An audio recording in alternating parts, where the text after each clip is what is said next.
Good afternoon, everybody, and thank you for taking the time to join us. Just a few house rules before we get going. We'd really appreciate it if you could just keep yourself muted for the remainder of the session. There will be a Q&A at the end where you can ask your questions in person or where you can unmute yourself. Please keep your cameras off. There will be, like I said, a Q&A at the end, and there will be a recording made available on our website of the session.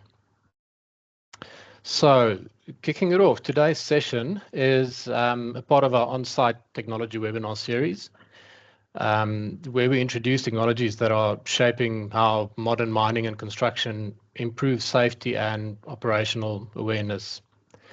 The focus today is on vision-based proximity detection and collision avoidance, which is becoming an increasingly important topic as equipment sizes increase, interaction zones between machines, light vehicles, and people become more complex.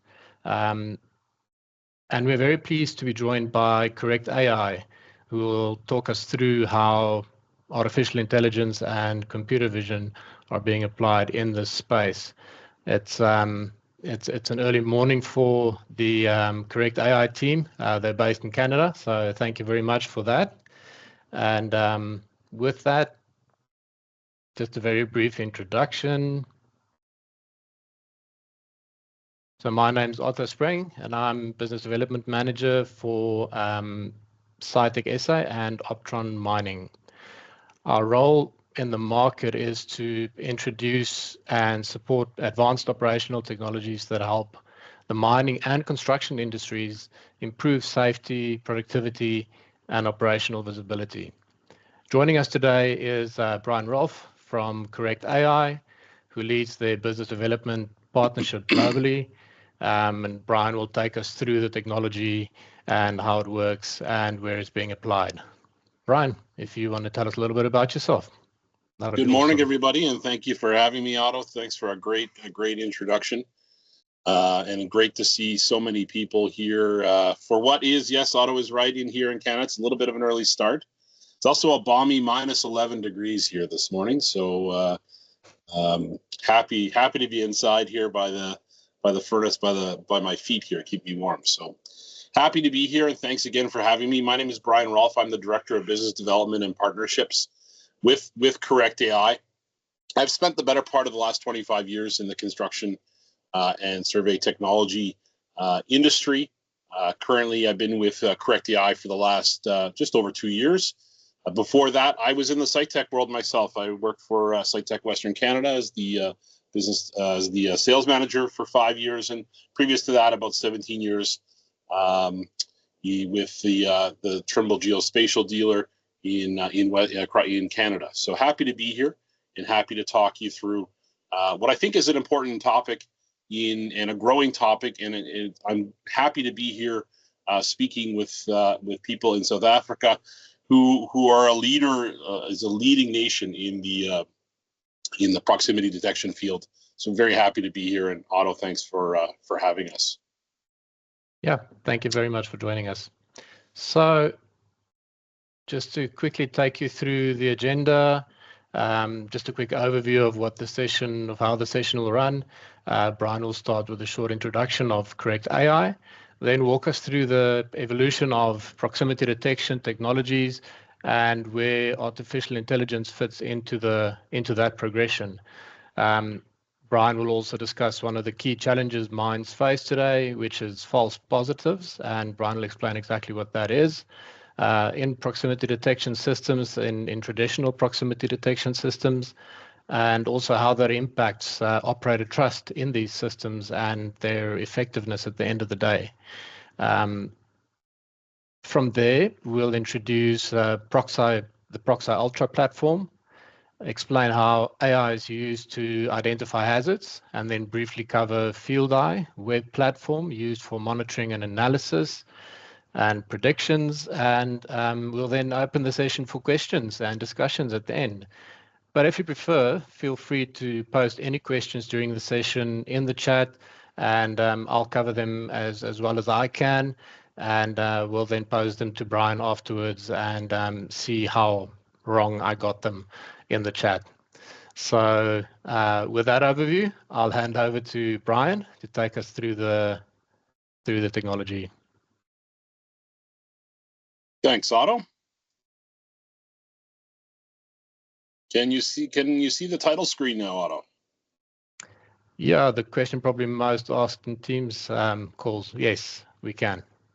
Great, good, good. Well, thanks again, Otto. Again, my name is Brian Rolfe. I'm with Correct AI, and we are. We'll start, as Otto said, with a brief background on Correct AI. So we're revolutionizing worksite safety. Excuse me, I haven't found my voice yet this morning. We are a small company, about a team of about 20, mighty small but powerful, based here in Western Canada. And we're in our sixth. We just celebrated our sixth birthday. We're in our 6th year of business, and it's great to say that even though we're only 6 years old, we are a pioneer in this space. We've been creating. Our founder saw an opportunity to create a product to help keep people safe on industrial job sites and harness the power of artificial intelligence. Now, 6 years ago, artificial intelligence was just a glimmer in someone's eye and really wasn't a household name. Fast forward 6 years, now it is, and we're really starting to see acceptance of the technology, and it's really revolutionizing how we keep people safe on industrial job sites and mining sites. We at Correct AI, we merge artificial intelligence with leading edge hardware and have some very innovative products to keep people safe.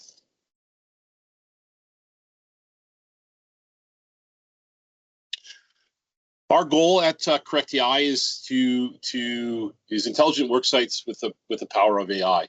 So we use in-house developed artificial intelligence with specialized sensors to help heavy-duty equipment operators operate as safely as possible. And I have in-house bolded there for a good reason. All of our AI technology we developed in-house, artificial intelligence models have been honed over the last 6 years, and that's a key part of our value proposition. It's easy these days. There's many different models out there that different companies are using for different reasons. If you talk to the owner of our company, he would say that our AI model, it's not an active learning model. It's treated like a child. If it's you don't want a child to learn bad habits on its own.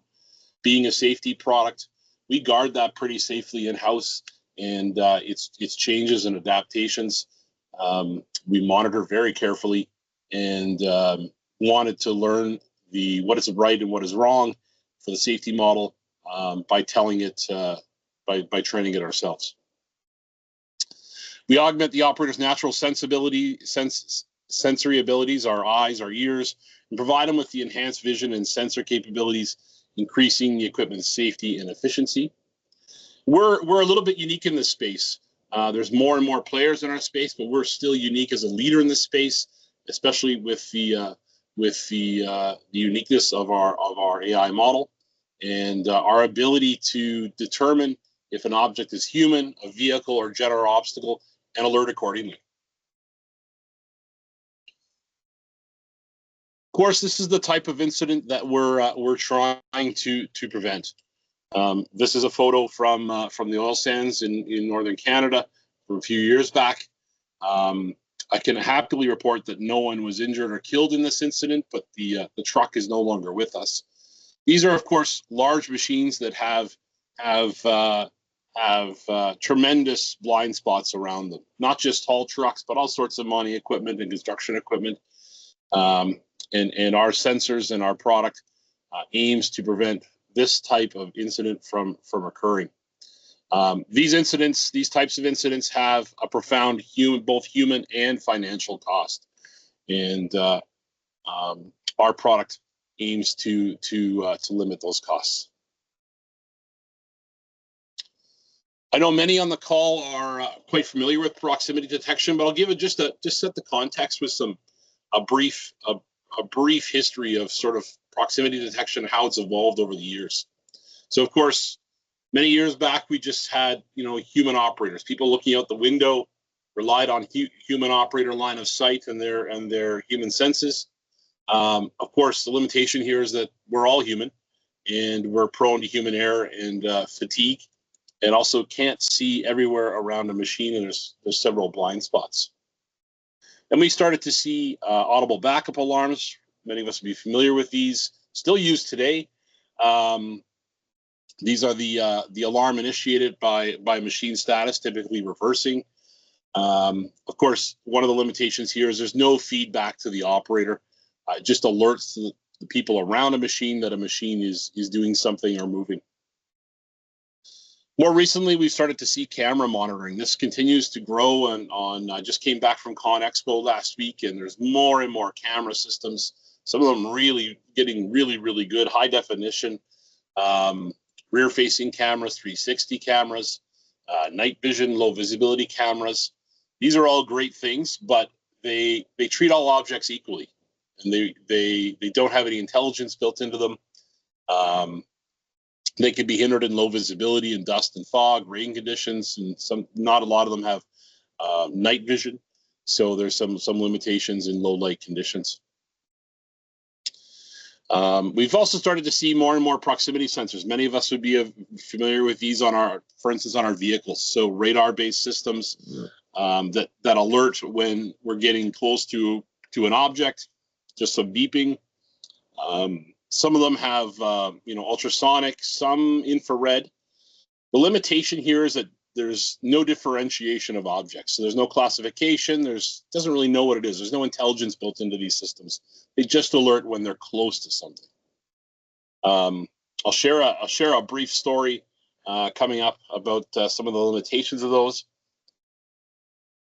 One way that the biggest advancement in the last few years, of course, has been artificial intelligence. So enter artificial intelligence into the equation, and we have a system now that can really help us improve safety. So how does AI improve safety? It first and foremost reduces human error. It has the ability to classify objects, knows what they are, and the technology is often can exceed what a human can see or hear. I mentioned that object differentiation and classification. Now we know what things are. We can alert accordingly. We can vary our alerting status, or what we do when something is too close to a machine. And also, we're starting to log that data. I'm going to talk a little bit more about that shortly, but the data side of this equation is quite profound. We have AI really helps reduce or eliminate false alarms. Another theme that I'm going to touch on quite a bit here this morning is the false positives or false negatives are really detrimental to both operator acceptance of a safety system and really hinder productivity.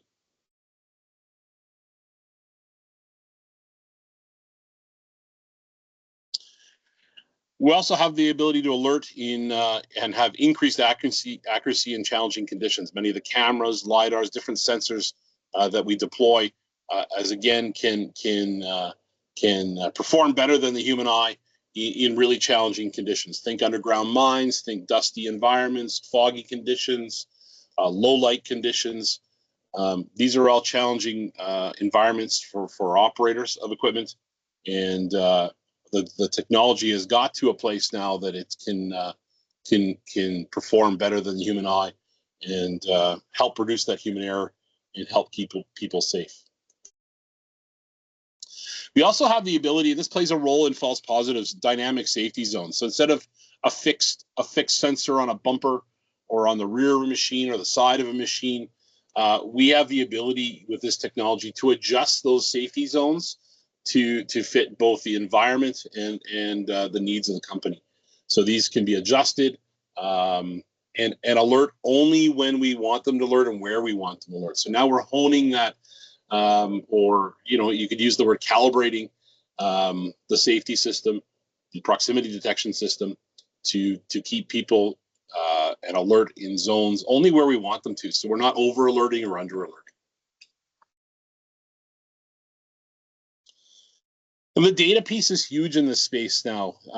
Collecting and understanding the data allows us to become proactive instead of reactive. We can start to see trends in safety with different machines or locations or operators in different environments, and adjust accordingly before a serious incident occurs. And of course, that's what we want. We don't want to just be reactive and have a serious incident and act accordingly. We want to keep people safe if we can, and change habits and behaviors before a serious incident occurs.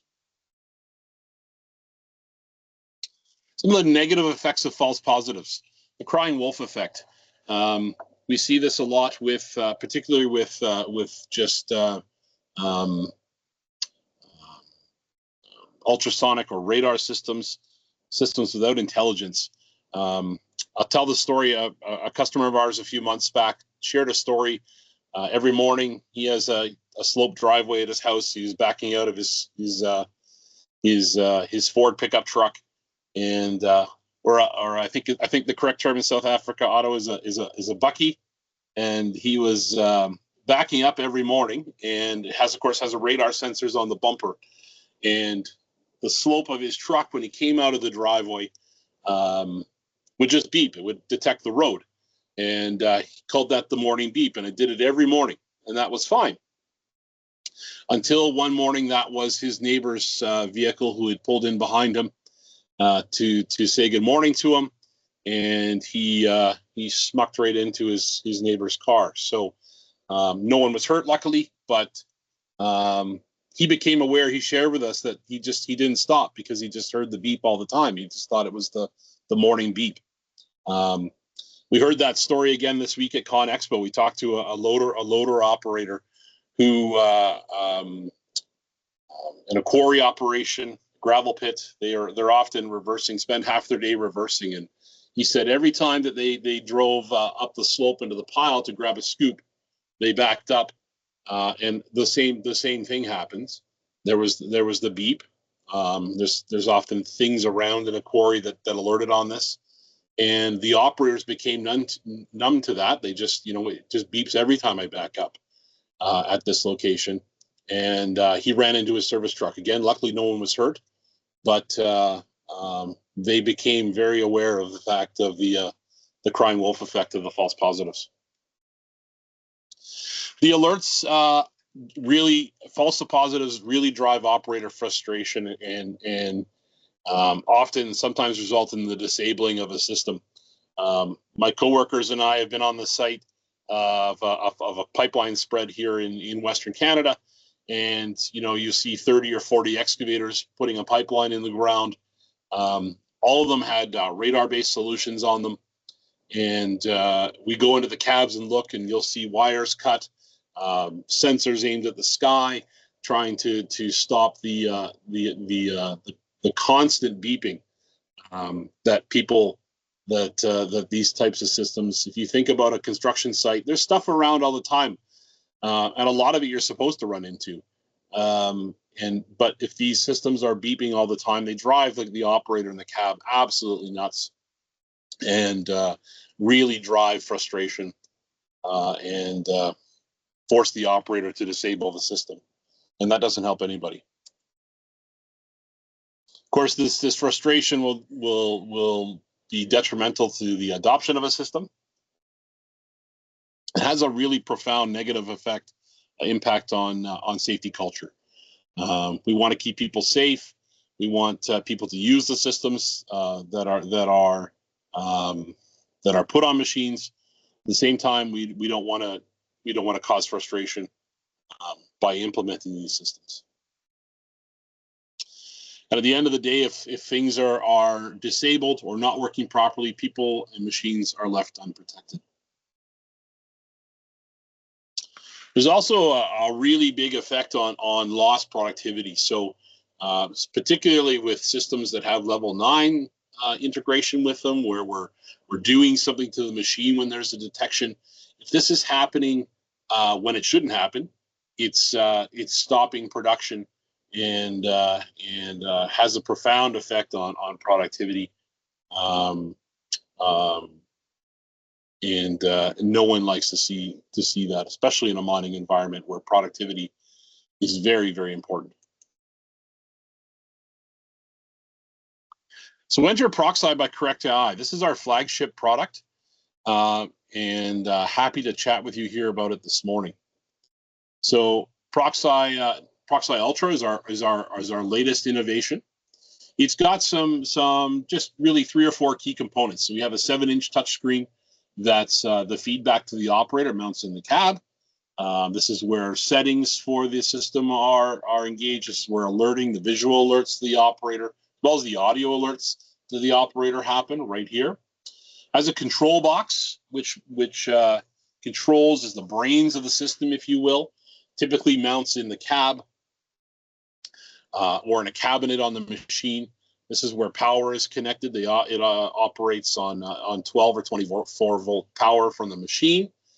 The cameras all connect here, as well as you'll find a USB connection and a CAN bus connection for different purposes. Here for retrieving data or attaching a SIM card or connectivity to the device. The memory of I'll touch more on this in a moment, but the recording of incidents is saved here on this box. And then we have a really great camera. It's a 170-degree camera view with a single lens, and also has night vision and low light capabilities. You can see with the IR diodes on the side of the lens here. This system, we can also use LiDAR. That's something we're doing, although less and less as camera technology advances. We in some situations, we do incorporate LiDAR into our applications. Some underground mining applications, we've been using that in areas really where more precision is required. Although we're getting great precision on distances with these single lens cameras, we have a really good team of smart people here at Correct AI that have got the distance calculation down to really almost the millimeter or centimeter with our new camera technology.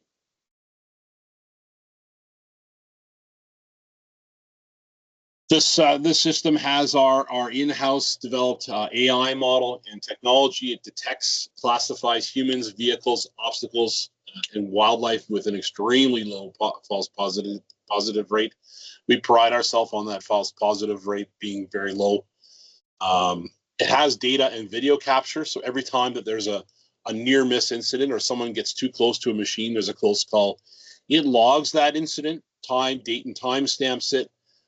Packages it up with some still imagery as well as some video a few seconds before and after the incident, saves it on the hard drive for download later and review in our dashboard product.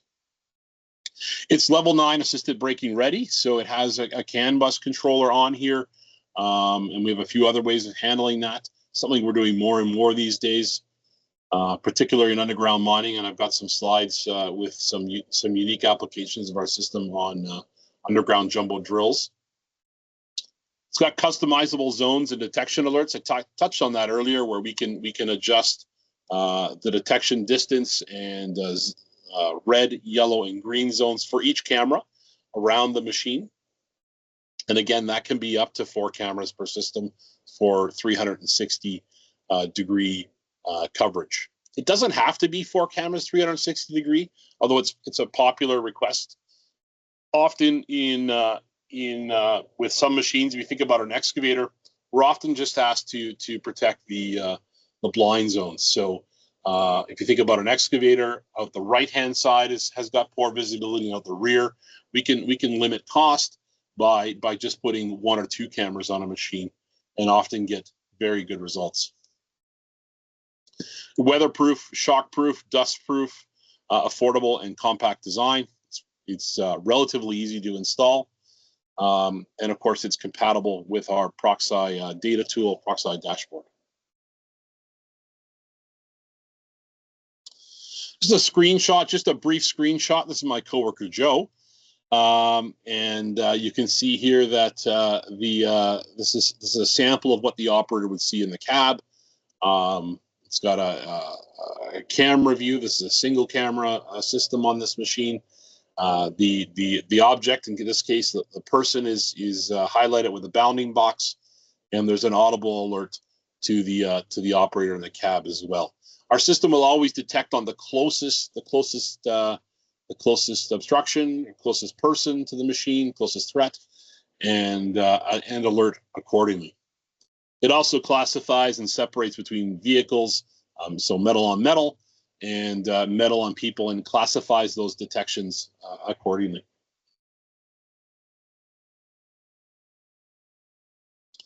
So the data side of the equation, this is something really powerful that wasn't intended when we started with this system. Of course, we were aware of it, but as people are becoming more data focused, this is a unique ability that has our customers able to get in front of incidents and become proactive instead of reactive in the safety world.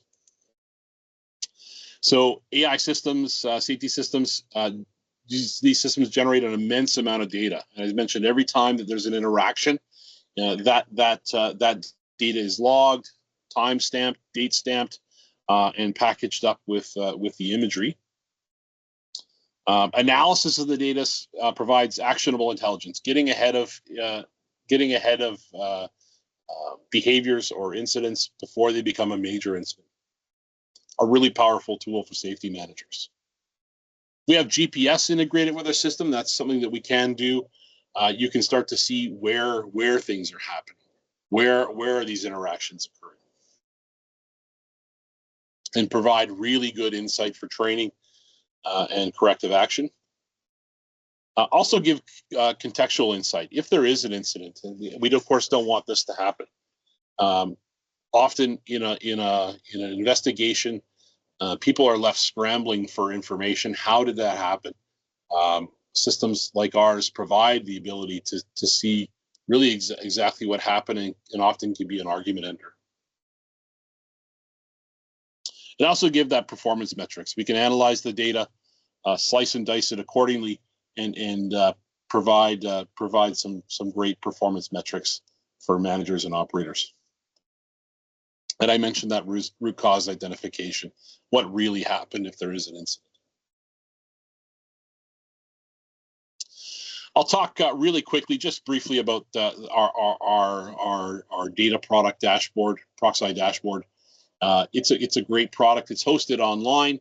The data is transmitted from the machine. That could be done remotely, or with a cellular modem, or it can be connected to Wi-Fi. It can also be transferred manually. And sometimes, if there is a serious incident, a safety manager can place a USB stick into the control box, download and protect that data for the purpose of investigation.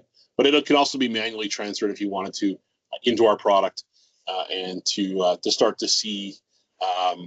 There's many different ways to slice the data, and this is just a brief screenshot of events by hour, events by day, top monitors by sensor position, location, days of the week, by operator. There's lots of different ways that we can view this very powerful and useful data. Mentioned earlier, we're doing more and more in the underground mining space. So we talked about that classification. This is an underground mine that we're working with currently on a drill.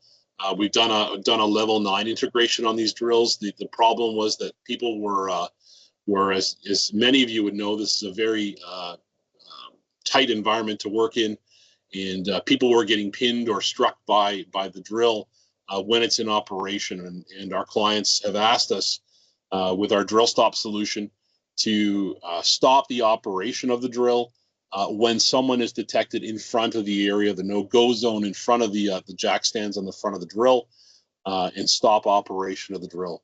We don't want to necessarily always shut down the machine. It's really easy to send a signal to stop a machine, to slam on the brakes. That's really easy to do.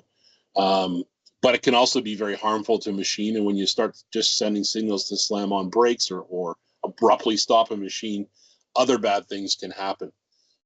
So the team at Correct AI have figured out ways to disable the operation of a certain part of a machine, and safely slow or stop a machine, all the while keep people happy. This was a really challenging environment. The picture on the screen, particularly for our AI model, there was a lot of lessons learned from this, and you can see that the people on the left, it's classified them properly. You can see the distance, how far away they are from the camera or the sensor. But it also says you can see that their coveralls are the exact same shade as the color of the machine, and that was really challenging. We had to do some modifications to our model to really help identify, like the human eye, it's just a camera, had trouble initially understanding where the machine stopped and the people started. And the team at Correct AI was able to make some modifications quickly and update the AI model, and now it's performing just as it should, and if not better. This is just some of the Proxide Jumbo installations. You can see we mount some cameras. These are our last generation stereo cameras. Still perform very well, but they're mounted on the front of the camera, looking forward. And these were some great, some very unique, challenging environment, and it's performing very, very well. We've got about 45 systems like this out in the field now. I'm going to move on now to a product that grew out of our love for proximity detection. Of course, we're using sensors, we're using AI, we're using cameras, we're using LiDAR. The smart people in the office came up with a unique product called Field Eye. We got asked, it came out of a request from a mine to help with berm detection, berm height detection on haul roads at open pit mines, open cast mines. And the team went to work and came up with a really innovative and new product called Field Eye. So field height is berm height simplified, and volume and simple volume calculations. So you can see on the left there, we've got our camera and a LiDAR in a mount. The team wanted to keep this simple. We wanted this product to be able to be used. You didn't want to have to be necessarily a specialist or a surveyor or an engineer to run this product. This is a product that could be mounted on, if you think about on a grader that's grading a haul road, or a haul truck, or a light duty vehicle. Just something that's scanning and monitoring berm height, and can also be used for calculating volumes and things like stockpiles.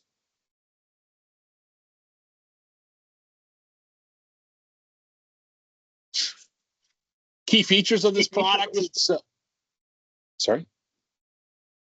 Key features of berm height monitoring, risk mitigation, protecting both workers and equipment from harm, making sure that the berms are in compliance and they're in the places that they need to be.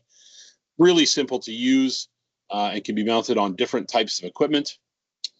Help meet and report on government regulatory requirements in many jurisdictions around the globe. The berms have to be a certain height, a certain location, and reports need to be done accordingly. There's a cost savings, and it's really easy to scan. It's a very efficient process, decreases downtime, and of course helps prevent accidents. On the volume calculation size, they're quick and easy to do, just simply by driving around and a quick scan of a stockpile. Increases accuracy of inventories, allows people to do this more frequently. It's not an onerous thing to do anymore, and you can do it with ease and more frequency, and keep your inventory numbers up to date and improve the quality of that data. So, a brief screenshot. It's, again, we wanted to keep it simple. We didn't want it to be a complicated process. So on the screen, you select that you're going to do a berm height analysis. You enter in the required height of the berm, and there's a start and stop button. Once and you simply drive along, and it will scan. You could do up to two. You can do two at one time. You can do the left and right hand side if you have two sensors, or one at a time. And at the end, once you're complete, you press stop. The data is ready for transfer or upload to the cloud, and you get a simple report. You can see this is a zoomed out view of where the deficiencies are occurring. Those are the red objects, and then you also get the raw data with latitude and longitude and height and the exception. So you can go back. You could load these into download them and load them into a survey plan or a mapping product to navigate back to where work needs to be done. A really cool and innovative product, and just a reuse of some of our other technology, and the team's pretty proud of it. So, screenshot of the volume calculation. So you can see here in red the areas that are excluded. Really a 3D model. Many of you would be familiar with these types of views. The point cloud view, and allows you to very quickly and easily calculate the volume of a stockpile, or really anything, and transmit that data and use it accordingly.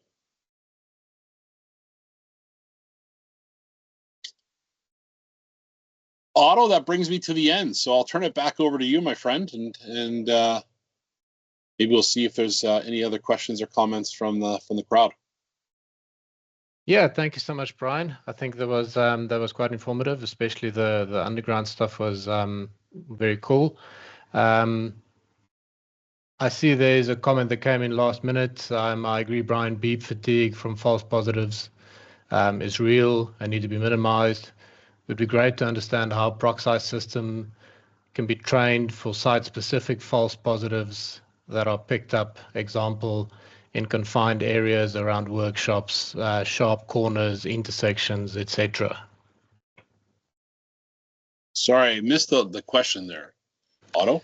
So how can the model specifically be trained to work in specific areas, for example, in confined areas around workshops, sharp corners, intersections, etc.? Yeah, it's a good one. That's a great question, and we perform well in those types of environments. We have the ability. I showed that picture of that of the people in the orange coveralls working next to the mine, next to the orange machine. Again, that was a challenging environment. We have the ability to, once the system's installed. Again, we pride ourselves on the false positive, low false positive detection rate. So we can allow the system to run for a day or two, collect that video data if need be, and fine tune the model accordingly. So it doesn't take long to do for our team.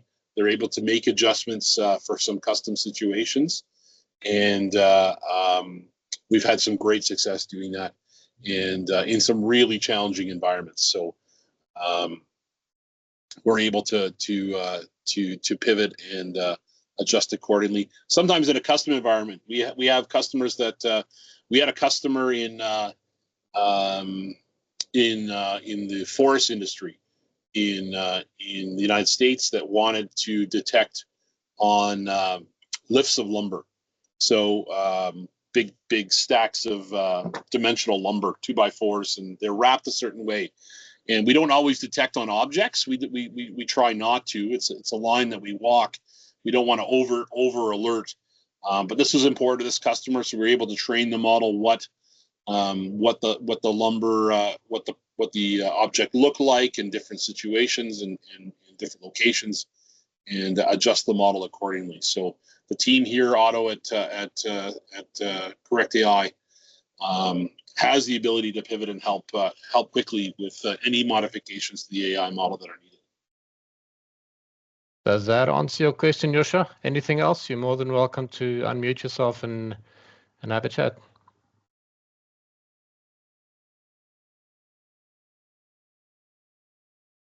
Good, thanks, Oti. 100%. Great Thank question. you. There's another one from Tanaka. Are the point clouds compatible with other software? For example, can I use point clouds from Field Eye on Deswik? I'll have to check on that particular interaction. I'll make a note of that, and if it's all right, I'll report back. It can be downloaded and exported. I'm just not sure of that particular software. Do you perhaps know what format it's downloaded in, Brian? Or is that something you can I don't off the top of my head. I'll have to refer to the really smart people in the office, Otto, okay. And all right. I'll report back if that's okay. Anything else, Tanaka?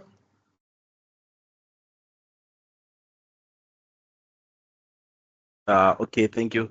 Also, if you ask for from the other guys, which other softwares can you say no, the point clouds are maybe compatible with this? You can use the software to reference your data, or where can I see my data? Where can I use my data? I know it's been used. I will get I'll do some research. I know it's been used in some of the Autodesk products, some of the leading survey software packages. But I'll see if we have a complete list that I can forward to Otto for distribution to the group. 100%.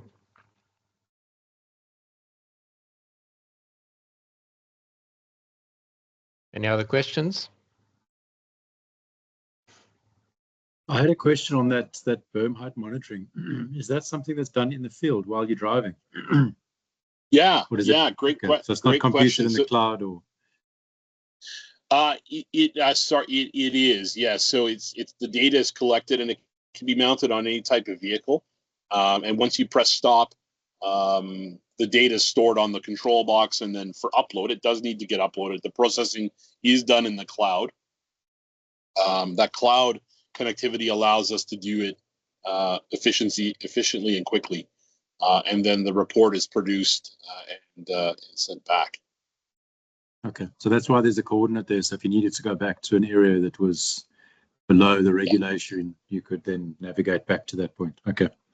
Yeah. Thank you. Yeah. It's a bunch of data, as you can appreciate with scanning data. It's a bunch of data. So we handle it well, but we want to get it done quickly. So we'll process it off in the cloud and then produce the report accordingly.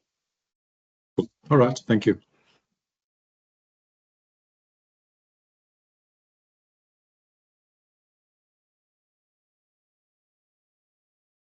Okay, if there aren't any other questions, Brian, you're more than welcome to go to the next slide.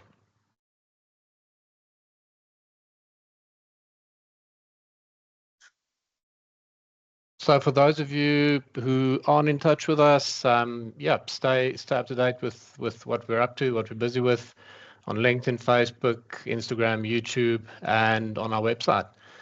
This recording will also be posted on our website, and you can come back and look at it at any time at your leisure. You can carry on to the next slide, Brian.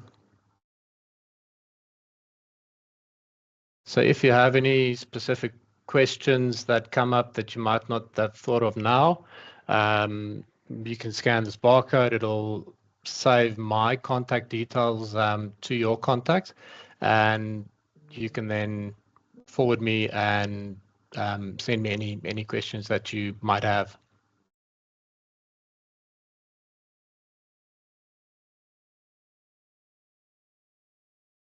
And that concludes it for the day. If there are no further questions, there's my contact details once again.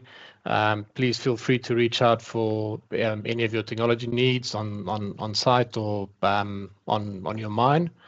And thank you very much, everybody. Thank you for taking the time to join us, and appreciate that, and have a lovely rest of your afternoon. And Brian, have a lovely nap until it's work time, I think, I guess. Thanks, everybody. Enjoy the rest of your evening.